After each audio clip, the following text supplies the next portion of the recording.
अप्रैल तक 15 अप्रैल तक ਇਹਦਾ ਟਾਈਮ ਹੁੰਦਾ ਹੈ ਇਹਦੀ ਜਰਮੀਨੇਸ਼ਨ ਦਾ। ਠੀਕ ਹੈ ਜੀ। ਇਹ ਦੋਸਤੋ ਜ਼ਮੀਨ 'ਚ ਵੀ ਪਲਾਂਟ ਬਹੁਤ ਹੀ ਖੂਬਸੂਰਤ ਹੁੰਦਾ ਹੈ, ਤੇ ਜੇ ਇਹਨੂੰ ਲਾ ਲਈਏ ਪੋਟ 'ਚ ਫਿਰ ਵੀ ਠੀਕ ਹੁੰਦਾ ਹੈ, ਹਾਲ ਦੇ ਵਿੱਚ ਰੱਖ ਲਈਏ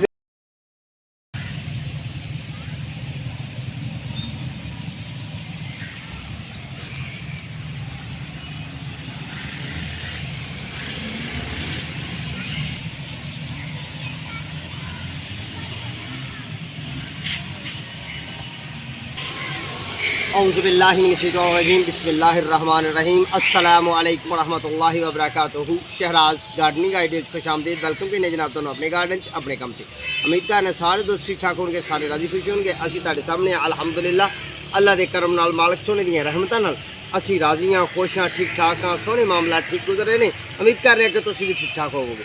लो सजनों बेलियो दोस्तों, अज बड़े प्यारे तो बड़े खूबसूरत जे प्लांट की गल करांगे। तो वह आउट कंट्री प्लांट है, नाम ही उसका आउट कंट्री है, तो बड़ा प्यारा पौधा है। लो जी, असीं उस पौधे नूं कहने पैल्पी। साढ़े इधर पंजाब च नर्सरी मैन जिन्ने भी ने पैल्पी प्लांट कहने आ। तो फुल लगते हैं, उन्होंने फुलों की गल भी करांगे। फुल थोड़े थोड़े लगते हैं, डेकोरेशन प्लांट होंदा तो बड़ा प्यारा हार्ड प्लांट होंदा है। हार्ड प्लांट का मतलब कि टाहनियां उहदियां सख्त होंदियां ने, तबीयत उसदी बड़ी सॉफ्टी होंदी है, बड़ी नरम होंदी है। ठीक है दोस्तों, तो अज असीं उहदी गल करनी है। असीं जिस तरह के अपने गार्डन ते हाँ, तो गर्मी की बहुत ज़्यादा शिद्दत है, जिस तरह के 5वां महीना चढ़ पिया। ठीक है, तो तुसीं साडे चैनल नूं सबसक्राइब कर लो, बैल आइकन दे बटन दबाओ, दोस्तां नाल शेयर करियो, तो मुकम्मल वीडियो देखो। तो जो नवे व्यूअर्स ने वो मेरे चैनल से जाके तो मेरी वीडियो का विजिट करन, तो किते ना किते उन्होंने काम की वीडियो मिलेगी। वैजीटेबल प्लांट तो मिलेगी, फ्लावर प्लांट तो मिलेगी, फ्रूट प्लांट तो मिलेगी, छाँव वाले पौधे तो मिलेगी, तो जनाब तुहानू indoor outdoor plant pot flower तो पोट वाले पौधों से भी मिलेगी, यानी कि गमले वाले पौधों से मिलेगी। जिस तरह कि मैं एक नर्सरी मैन हाँ, तो मैं अपनी गुफ्तगू अगे बढ़ाते हुए वधाते हुए अपने काम से चलना वा। तो काम साडा की है कि काम साडा ये है कि असीं लाया अज थोड़ा जिहा पानी, देखो ना यह वाला थोड़ा जिहा पानी का मतलब कि पानी, तो वह विच साडे पौधे मुरझाए भी हैं, बहुत ज़्यादा मुरझाए सन। इस प्लांट की ना, इस प्लांट की राती जान पे निकलती सी। ठीक है जी, इस प्लांट की राती जान पे निकलती सी। लो एक है, मैं बड़ा खूबसूरत जिहा निका जिहा अपना प्लांट है मेरा, तो मैं ਇਹਦਾ ना बीज लाया सी, तो ये मेरा बीज हुण उग के ना तो सैट हो गया। तो प्लांट केड़ा ए वाला गौर करियो, जरा मैं घास भूस इहदे नालों कढ ला तुहाडी मदद दे नाल नाल। ये काम करने ज़रूरी हुंदे ने। ठीक है दोस्तों, यह काम करने बहुत ही ज़रूरी होंगे ने। यह भी मेरी एक फुल वाली पनीरी है, ए वाली मेरी फुल वाली पनीरी है। ये थोड़ी वड्डी हो जाएगी, नाले थोड़ा इनू नमी चढ़ जाती है ना पानी की, तो फिर असी ना मट्टी नू नमी चढ़ जाती है पानी की, तो फिर असी जनाब इनू कढ़ांगे। ठीक है, एक ए भी फुल वाली पनीरी है, एक ए भी फुल वाली पनीरी है। ठीक है जी, ए भी तो यह साडा असल प्लांट साडा ए वाला। ठीक है जी, ए वाला ये है प्लांट फालसे का। ये फालसे का पौधा है साडा, तो बहुत ही छोटा है, तो बहुत सॉफ्टी है, तो इंशाल्लाह छोटे तो ही बड़ा होंदा है। अल्लाह करम करे तो रहमत करे। तो यह भी प्लांट वेखो, चाइना रोज़ प्लांट है साडा। ठीक है जी, तो यह वेखो हाँ प्लांट, एक यह प्लांट है लाल झारी का प्लांट। मैं एक नर्सरी मैन है, तो मैं तुहानू पौधे की सैर करांदा रहना। अब वेखो हाँ मेरा यूफोरबिया कितना प्यारा तो कितना खूबसूरत माशाल्लाह बनया होया। ठीक है, बहुत ही खूबसूरत यूफोरबिया का प्लांट मेरा बनया, यूफोरबिया। ठीक है जी, चलो फिर हुण चलिए अपने गार्डन अपने काम ते ही हाँ, तो चलिए अपने उस प्लांट से, तो वो असीं गल करिए जिन्होंने असीं पंजाबी पैल्पी प्लांट कहने आ। तो इनू गूगल ने की किया वो भी तुहानू दसने आ। तो उसका नाम बड़ा खूबसूरत है, तो बड़ा प्यारा, तो बड़ा अजीब जिहा, तो बड़ा सोहना सुथरा नाम है। तो रंबी जिस तरह के मैं लैन दी है, तो अज मैं शेयर करनी सी तुहाडे नाल रूटीन, यानी कि किहड़े पौधे की गोडी करनी है। पर साडा जिहड़ा ना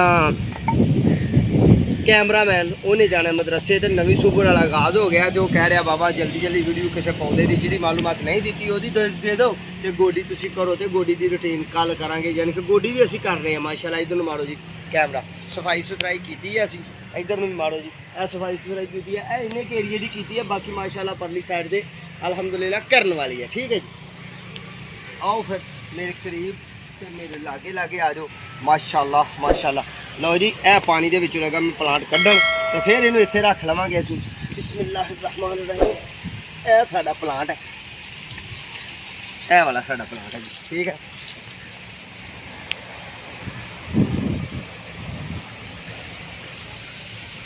लो बस वेखो हाँ जी खूबसूरती, तो वेखो हाँ ये रनाई, तो एदा ए नाम।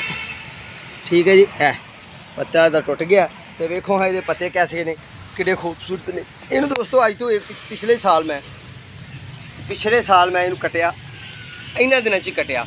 जिस तरह कि टाणियां इहदियां कटियां हुई ने, यह टाणियां कट्टियां ने। इस पौधे का मामला है तो ये नहीं कि इन्हें स्टैप कड्ढने होंदे ने, ठीक है। ये चीज़ प्लांट का पौधा है, जिस तरह कि तुहानूं मैं थंब लिख के दिता है, जो टाइटल वेख्या तुसीं ते चीज़ प्लांट, जापानी चीज़ प्लांट का पौधा है, ठीक है। चीज़ वुड, ठीक है जी, जापानी चीज़ वुड ये प्लांट है। तो यदी असी इनू पैल्पी कहने आ, इधर पैल्पी प्लांट जी, ठीक है। जापानी चीज़ प्लांट का पौधा, यदी तबीयत यदी नवाईयत दी गल्लां करांगे। इहदा तना देखो किहड़ा खूबसूरत तना है। थोड़ी दूरी तो मारो जी कैमरा इत्थे करके। हाँ जी, अल्लाह तुहानूं खुश रखे। माशाअल्लाह साडा कैमरामैन भी सीख गया कुछ गल्लां जिहड़ियां ऐसियां सन जिस दिन असीं शुरुआत कीती सी, शुरू होए सां असीं तुहानूं अपने नाल दोस्ती लाई सी।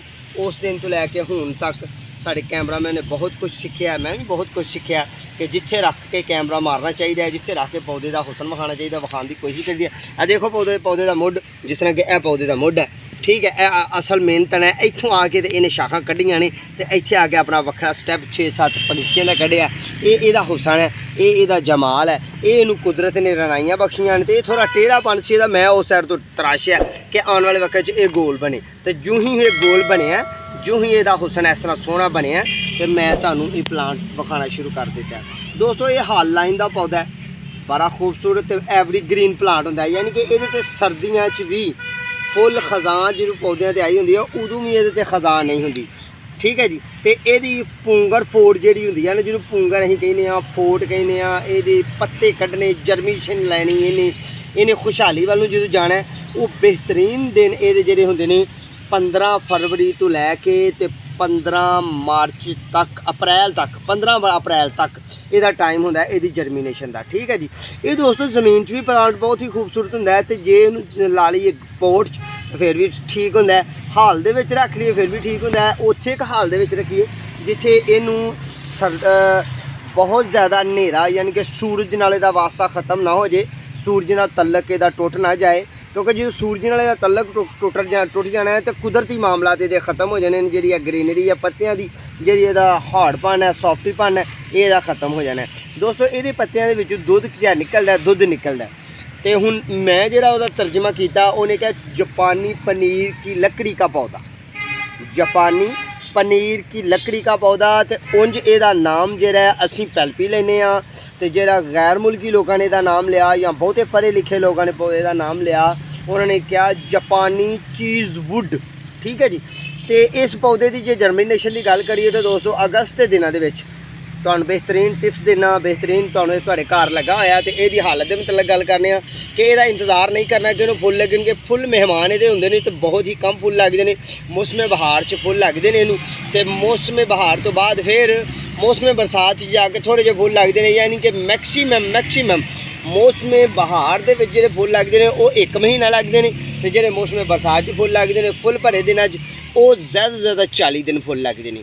मौसम बरसात के किहड़े दिन ने साडे एरिए मौसम बरसात के बेहतरीन दिन साढ़े जिहड़े ने दोस्तों वो यही ने कि जो ही 8वां महीना शुरू होना है तो 9वें महीने के अख्ताम तक, ठीक है जी। 8वें महीने के शुरू पहले हफ्ते तो लैके 9वें महीने के अख्ताम तक मौसम बरसात के दिन होंगे, फुल बारिशों के दिन होंगे, ठंडक के दिन होंगे, हवा जी नमी वाली होंगी है। तो उन्होंने दिनों इस पौधे ने फुल देने ने। तो जिन्होंने असीं मौसम बहार कहने वो जो मौसम बहार के दिन ने 15 फरवरी तो लैके 15-20 अप्रैल तक 60 दिन तक मौसम बहार होंदा है। हर पौधे ते अरूज होंदा है, हर पौधे ने हालांकि घास बूस ने भी फुल देने ने, जी घास होंदी है ना, कई दफ़ा तुसीं वेखदे हो घास ते भी फुल आए होंदे ने, वो मौसम बहार के दिन ने। तो उन्होंने दिनों इनू भी फुल होंदे ने। फुल ये छोटे छोटे होंदे ने, जिस तरह कि औरतों के नक्कां दे विच पाउण वाले छोटे छोटे कोके नहीं होंदे, बीबियां दे नक्क च पाउण वाले छोटे छोटे कोके होंदे ने, उस तरह के फुल होंदे ने, बड़े प्यारे तो बड़ी सॉफ्टी तो सफेद रंग के फुल होंदे ने। दोस्तों इस प्लांट के सफेद रंग के फुल होंदे ने। इस प्लांट को बहुत ज़्यादा पानी दे दीए, बहुत ज़्यादा पानी दे दीए फिर भी ये बता सकता, तो जो बिल्कुल पानी ना दईए ऐसा तो है ही नहीं। ये नॉर्मल जी तबीयत रखने वाला पौधा होंदा है, नॉर्मल तबीयत, बिल्कुल नॉर्मल तबीयत रखने वाला पौधा होंदा है कि पानी का यदा नमी का साथ यदा छड्डना नहीं, तो ऐसा नहीं करना कि इन्हूं पानी दईए ही ना कि जी ये आपे ही चलता रहेगा। ਜੇ ਇਹਨੂੰ ਜ਼ਮੀਨ ਚਲਾਈਏ ਤੇ ਇਹ ਬਿਲਕੁਲ ਗਲੋਬ ਨੁਮਾ ਬਣ ਕੇ ਆਪਣੇ ਸਟੈਪਸ ਕੱਢਦਾ, ਜਿਸ ਤਰ੍ਹਾਂ ਕਿ ਇਹ ਸਟੈਪ ਕੱਢਣ ਡਿਆ ਨਾ, ਵੇਖੋ ਅਲੱਗਾ ਸਟੈਪ ਕੱਢਿਆ ਇਹਨੇ, ਇਹ ਇਥੋਂ ਇਹਦੀ ਸ਼ਾਖ ਹੈ, ਇਹ ਪੱਤੇ ਨੇ ਘੇਰ ਦੇਣੇ ਨੇ, ਇਹ ਸਟਿਕ ਨਿਕਲਣੀ ਹੈ, ਇੱਥੋਂ ਛਤਰੀ ਨੁਮਾ ਮਰੇਲਾ ਨੁਮਾ ਇਹਦੀ ਛਤਰੀ ਨਿਕਲਣੀ। ਜੋ ਹੀ ਇਹਦੀ ਗੱਲ ਕਰਾਂਗੇ ਤੇ ਇਹ ਵੀ ਮਰੇਲਾ ਨੁਮਾ ਬਣਿਆ, ਜੋ ਹੀ ਇਹਦੀ ਗੱਲ ਕਰਾਂਗੇ ਤੇ ਇਹ ਵੀ ਮਰੇਲਾ, ਇਸ ਤਰ੍ਹਾਂ ਹੀ ਇਹਨੇ ਅਮਰੇਲਾ ਨੁਮਾ ਆਪਣੇ ਸਟੈਪਸ ਕੱਢਣੇ ਨੇ। ਠੀਕ ਹੈ ਜੀ, ਪੈਲਪੀ ਪਲਾਂਟ ਦੀ ਤੁਹਾਨੂੰ ਬਿਹਤਰੀਨ ਤੇ ਅੱਛੀ ਜਿਹੀ ਸੋਹਣੀ ਜਿਹੀ ਸੁਥਰੀ ਜਿਹੀ ਖੂਬਸੂਰਤ ਜਿਹੀ ਮਾਲੂਮਾਤ ਦਿੱਤੀ ਹੈ। ਠੀਕ ਹੈ ਜੀ, ਤੇ ਜਿਹੜੀ ਇਹਦੀ ਹੁਣ ਗੱਲ ਰਹਿ ਗਈ ਅਫਜ਼ਾਇਸ਼ ਨਸਲ ਦੀ, ਦੋਸਤੋ ਇਹਨੂੰ ਕੋਈ ਬੀਜ ਨਹੀਂ ਲੱਗਦਾ ਤੇ ਇਹ ਬੀਜ ਤੋਂ ਤਿਆਰ ਨਹੀਂ ਹੁੰਦਾ। ਇਹਦੀ ਪਿੰਸ ਵੀ ਲੱਗ ਜਾਂਦੀਆਂ ਨੇ, ਉਹ ਜਨਵਰੀ ਫਰਵਰੀ ਦੇ ਦਿਨਾਂ 'ਚ ਲਾਈ ਦੀਆਂ ਨੇ। ਇਹਦੀਆਂ ਪਿੰਸ ਜਨਵਰੀ ਫਰਵਰੀ ਦੇ ਦਿਨਾਂ 'ਚ ਲਾਈ ਦੀਆਂ। ਮੈਨੂੰ ਸ਼ੱਕ ਪੈ ਰਿਹਾ ਕਿ ਮੇਰੇ ਕੀੜਾ ਸਿਰ ਦੇ ਵਿੱਚ ਨਾ ਕੋਈ ਚੀਜ਼ ਐਸਾ ਜਿਹੜੀ ਜਿਵੇਂ ਦੰਦੀ ਵੱਢਣ ਡਈ ਹੈ। ਰਸਤੇ ਜੂੰ ਹੀ ਜੇ ਨਾਣੇ ਨੇ 9 ਮਹੀਨੇ ਦੀ ਆਮਦ ਹੋਣੀ ਹੈ, ਜਿਸ ਤਰ੍ਹਾਂ ਕਿ ਮੌਸਮ ਬਰਸਾਤ ਦਾ ਜ਼ਿਕਰ ਕੀਤਾ ਕਿ ਮੌਸਮ ਬਰਸਾਤ ਜਿਸ ਤਰ੍ਹਾਂ ਆਣੀ ਹੈ ਤੇ ਫਿਰ ਇਹਦੀਆਂ ਤੁਸੀਂ ਪਿੰਸ ਵੀ ਲਾ ਸਕਦੇ ਹੋ, ਪਰ ਇਹ ਕੂਲੀ ਪਿੰਸ ਨਹੀਂ ਲਾਣੀ, ਕੂਲੀ ਪਿੰਸ ਨਹੀਂ ਲਾਣੀ ਬਿਲਕੁਲ। ਤੇ ਜੇ ਕੰਪਲ ਤੋਂ ਤਿਆਰ ਕਰਨਾ ਤੇ ਕੰਪਲ ਵੀ ਇਹਦੀ ਚੱਲਦੀ ਹੈ, ਉਹ ਵੀ ਅਗਸਤ ਦੇ ਦਿਨਾਂ 'ਚ ਚੱਲਦੀ ਹੈ। ਕੰਪਲ ਠੰਡੀ ਛਾਂ 'ਚ ਚੱਲਣੀ ਹੈ, ਗਹਿਰੀ ਛਾਂ 'ਚ ਚੱਲਣੀ ਹੈ, ਜਾਂ ਕਿਸੇ ਦਰਖਤ ਦਾ ਸਾਇਆ ਹੋਏ ਤੇ ਜਾਂ ਕਿਸੇ ਦੀਵਾਰ ਦਾ ਸਾਇਆ ਹੋਏ ਤੇ ਜਾਂ ਨੈਟ ਦਾ ਸਾਇਆ ਹੋਏ। ਤੇ ਦਿਨ ਘੇਰੇ ਹੋਣ, ਅਗਸਤ ਦੇ ਦਿਨ ਹੋਣ, ਤਕਰੀਬਨ 8ਵਾਂ-9ਵਾਂ ਮਹੀਨਾ ਹੋਏ, ਬਾਰਿਸ਼ਾਂ ਦੇ ਦਿਨ ਹੋਣ, ਰਸਪ ਦੇ ਦਿਨ ਹੋਣ, ਤੇ ਇਹਦੀ ਇਹ ਕੰਪਲ ਵੀ ਚੱਲ ਜਾਂਦੀ ਹੈ। ਠੀਕ ਹੈ, ਕੰਪਲ ਵੀ ਇਹਦੀ ਚੱਲ ਜਾਂਦੀ ਹੈ। ਤੇ ਇਹਦੀ ਕੰਪਲ ਲਾਓਗੇ ਤੇ ਇਹ ਤੁਹਾਡੇ ਘਰ ਦੇ ਵਿੱਚ ਜਾਪਾਨੀ ਚੀਜ਼ ਵੁੱਡ ਦਾ ਪੌਦਾ ਤਿਆਰ ਹੋ ਸਕਦਾ ਹੈ ਤੇ ਬੜਾ ਨਿਆਬ ਹੈ। ਤੇ ਜੇ ਇਹੋ ਜਾਪਾਨੀ ਚੀਜ਼ ਵੁੱਡ ਜਾ ਕੇ ਕਿਸੇ ਨਰਸਰੀ ਵਾਲੇ ਕੋਲ ਮੰਗੀਏ, ਤੇ ਜਿਸ ਤਰ੍ਹਾਂ ਕਿ ਤੁਸੀਂ ਮੇਰੇ ਵੀਵਰਸ ਵੇਖਣ ਵਾਲੇ ਜਿਹੜੇ ਨੇ ਜਿਹੜੇ ਸ਼ੌਕ ਰੱਖਦੇ ਨੇ, ਇਸ ਤਰ੍ਹਾਂ ਕਰਕੇ ਜਾ ਕੇ ਮੰਗਣਗੇ ਜਾਪਾਨੀ ਚੀਜ਼ ਵੁੱਡ ਦੋ, ਜਿਹਨੂੰ ਇਲਮ ਹੋਏਗਾ ਉਹ ਤਾਂ ਬਹੁਤ ਜ਼ਿਆਦਾ ਪੈਸੇ ਮੰਗੇਗਾ। ਨਾਮ ਹੀ ਜੂੰ ਹੀ ਜਾਪਾਨ ਦਾ ਤਾਂ ਲੈਣਾ, ਉਹਨਾਂ ਕਹਿਣਾ ਜਾਪਾਨੀ ਆ, ਪਤਾ ਨਹੀਂ ਕਿਹੜਾ ਸਪੇਅਰ ਪਾਰਟ ਮੰਗਣ ਦੇ। ਠੀਕ ਹੈ ਜੀ, ਹਾਲਾਂਕਿ ਇਹਦਾ ਨਾਮ ਜਿਹੜਾ ਅਸੀਂ ਇੱਧਰ ਪੈਲਪੀ ਪਲਾਂਟ ਕਹਿੰਦੇ ਹਾਂ। ਇਹਨੂੰ ਫੁੱਲ ਕੰਮ ਲੱਗਦੇ ਨੇ, ਸਜਾਵਟੀ ਪੌਦਾ ਹੁੰਦਾ ਹੈ, ਐਵਰੀਗ੍ਰੀਨ ਹੁੰਦਾ ਹੈ, ਪੱਤਿਆਂ ਦੀ ਸਜਾਵਟ ਹੁੰਦੀ ਹੈ, ਬਹੁਤ ਹੀ ਪਿਆਰਾ ਤੇ ਬੜਾ ਖੂਬਸੂਰਤ ਯਾਰ ਨਿਆਬ ਜਿਹਾ ਪੌਦਾ ਹੁੰਦਾ। ਠੀਕ ਹੈ ਜੀ, ਤੇ ਇਹ ਗਮਲੇ 'ਚ ਵੀ ਚੱਲ ਜਾਂਦਾ, ਜ਼ਮੀਨ 'ਚ ਵੀ ਚੱਲ ਜਾਂਦਾ। ਇਹਦਾ ਵੱਡਾ ਦਰਖਤ ਕੋਈ ਨਹੀਂ ਇਹਦਾ ਬਣਦਾ, ਬਹੁਤ ਵੱਡਾ ਜਿਹੜਾ ਮੈਂ ਵੇਖਿਆ ज़्यादा ਤੋਂ ज़्यादा 5 ਤੋਂ 6 ਫੁੱਟ ਦਾ ਪੌਦਾ ਵੇਖਿਆ ਤੇ ਗੋਲ ਝਾੜੀ ਨੁਮਾ ਪੌਦਾ ਬਣਦਾ। ਠੀਕ ਹੈ, ਲੋ ਸੱਜਣੋ ਬੇਲੀਓ ਦੋਸਤੋ, ਆਪਣਾ ਤੇ ਆਪਣੇ ਪਿਆਰਾਂ ਦਾ ਖਿਆਲ ਰੱਖਣਾ, ਸਾਨੂੰ ਦੁਆਵਾਂ 'ਚ ਯਾਦ ਰੱਖਣਾ। इंशाल्लाह बफजले ज़िंदगी दोबारा फिर जल्दी कोई नवा सोहना सुथरा प्लांट लैके तुहाडी खिदमत 'ਚ हाज़र होवांगे। उन्नी देर तक दो अपने मेज़बान इजाज़त, अपना ते अपने प्यार का ख्याल रखना है। अल्लाह निगहबान।